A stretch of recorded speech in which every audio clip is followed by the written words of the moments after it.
Hello, this is Ronald Standing. As Proverbs 16:22 says, understanding is a wellspring of life to those who have it. This show is a wellspring to its listeners. Well, hello, how you doing, Tara? I am well, Ron. How are you today? I am doing okay. And how's this heat treating? it's baking. I feel like a roasted potato. Yes. That's what I'm saying. That's how I feel. You know what I want to talk about today is something that just occurred to me. So I hope I don't throw you a bad curve. But as you know, I deal with businesses and getting them funded, getting them set up, and trying to make sure they have a plan in place where they can succeed. Now, unfortunately, what happens when your plan doesn't work?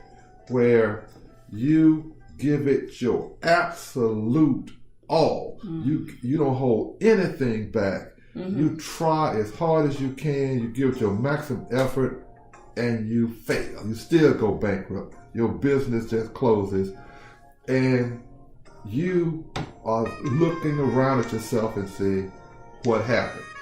Wow. So now, about a year ago, I did some research on self-made millionaires. And the statistics show that to become a self-made millionaire, it takes about 20 years to get to that point. But the average self-made millionaire has gone bankrupt 4.5 times. Sounds about right, yes. So they deal with failure. Yeah. And even if you succeed eventually, you have devastating things happen to you maybe 4.5 times before you finally get to where you want to be or try to get on the right track.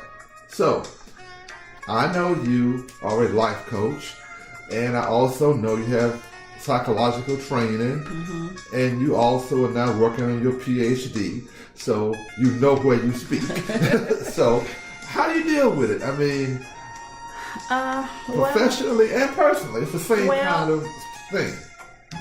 We have you said professionally and emotionally. Okay. Because whenever we fail, no matter how big or how small or how great the investment, psychologically we feel like a failure.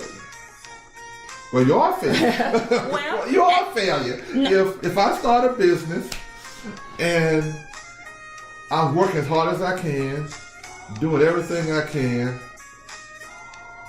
and it closes. Okay, and you said you are a failure. That doesn't mean that you are a failure. It means that what you attempted to do failed. Okay. And that's when we have to deal with that psychological part, because what happens is when we try something and it doesn't work the way we intended it to do, it causes us to have those negative thoughts. Oh, I failed. Well, it failed. You didn't fail.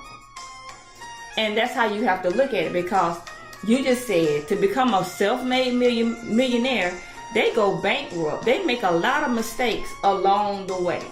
They have a lot of mishaps and negative things that happen to them. But you learn from what happened, the wrong. You know, I'm a business consultant. And I deal with businesses all the time.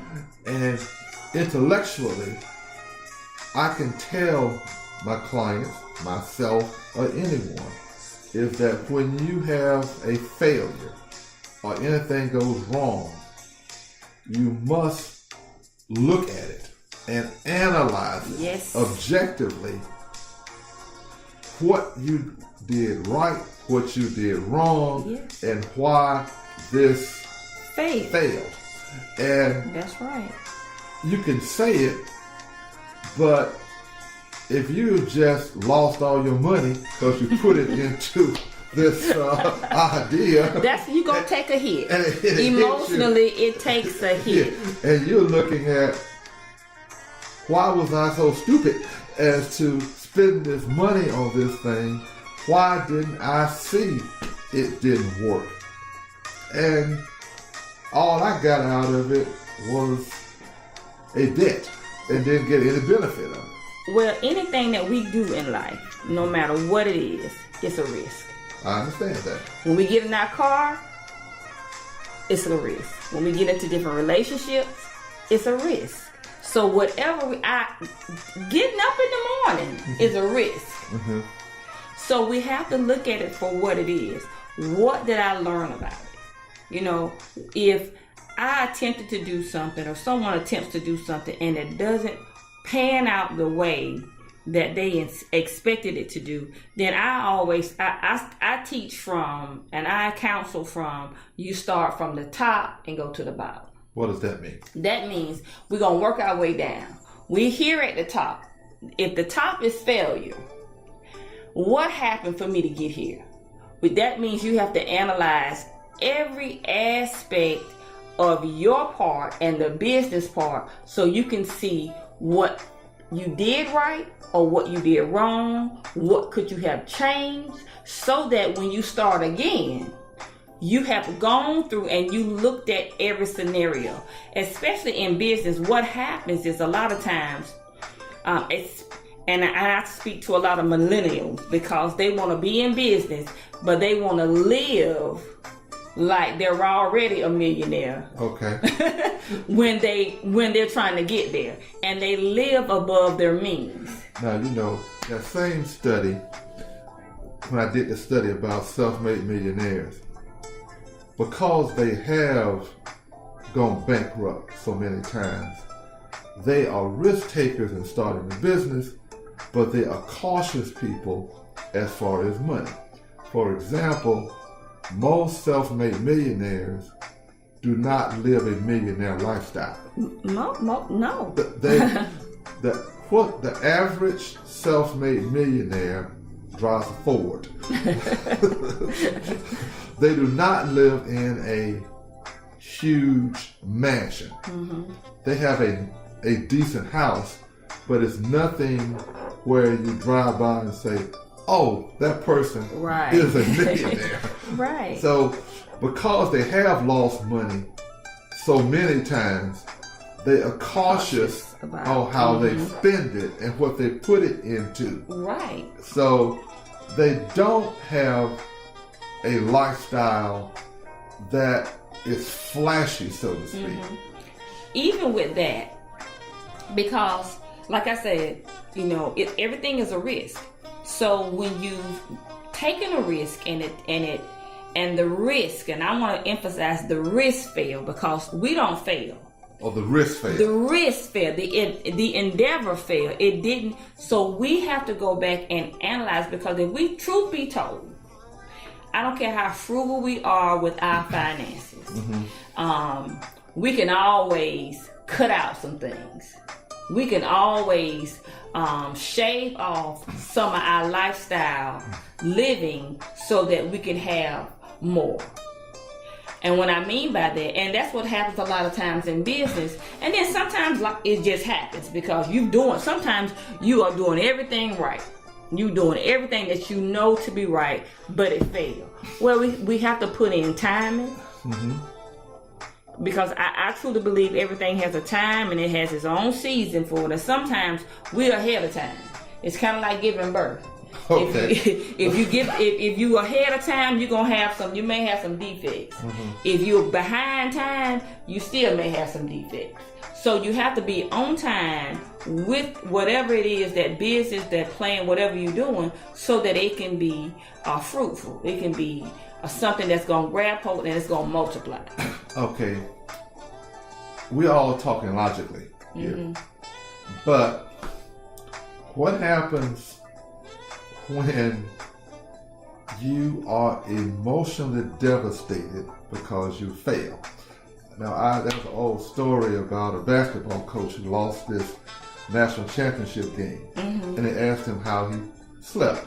He said, I slept like a baby. I slept for 2 hours, woke up and cried. for 2 hours, slept, woke up and cried. So what do you do when you are by yourself and no one's around you, and you say, I'm a failure. This thing failed. I tried my best, and whatever happened just beat me. I just got beat up in this. And how do you deal with emotion? Intellectually, I understand it. Emotionally, since you're the psychologist and counselor, how do you deal with it? And then that's just how, again, we emotionally, it's what we tell ourselves. Just like when the person was telling themselves it's going to succeed when they were in the midst of it, they have to take that same mindset that they had before everything hit the wall and everything hit the fan. Go through your moping period. I'm not telling you not to go through your moping period, because we're human and we have emotions, and we're going to go through that. Well, what happened, and I thought it was going to succeed this time, and we go through that, but just don't stay there.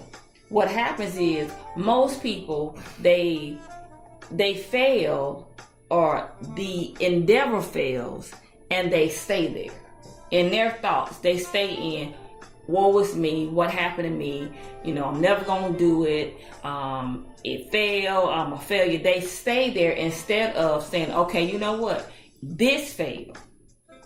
I slept like a baby, I cried, I moped, I whined, but now I'm gonna get up and I'm gonna analyze and see, what did I do wrong, what can I do differently, is the timing right, and then I'm gonna go forth again. Because I think you said in a few shows back, especially in business, we think when we start something, it's just going to be gun-ho. Yes. Everything is going to always be perfect. And life happens. And we have to understand, we have to pencil in our schedule, pencil in our life, that things are going to happen in life so that we can already prepare for them emotionally.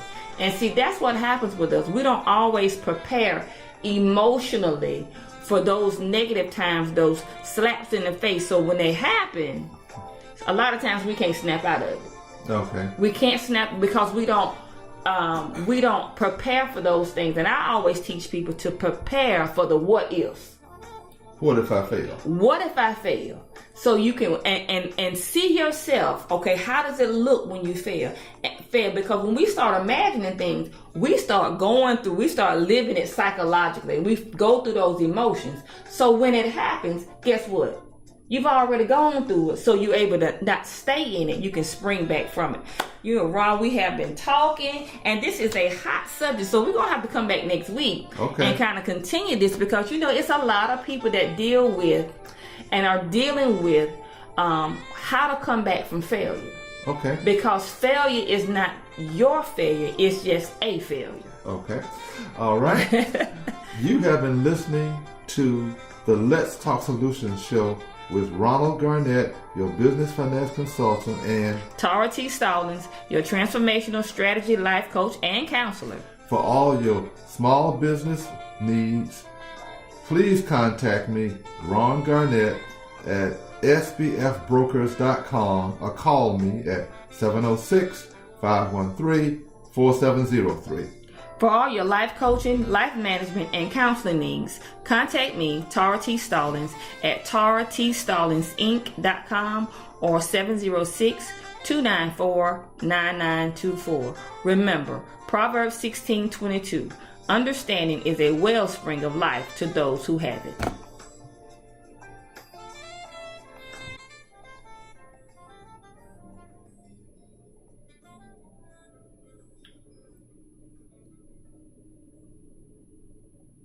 Let's talk Tara.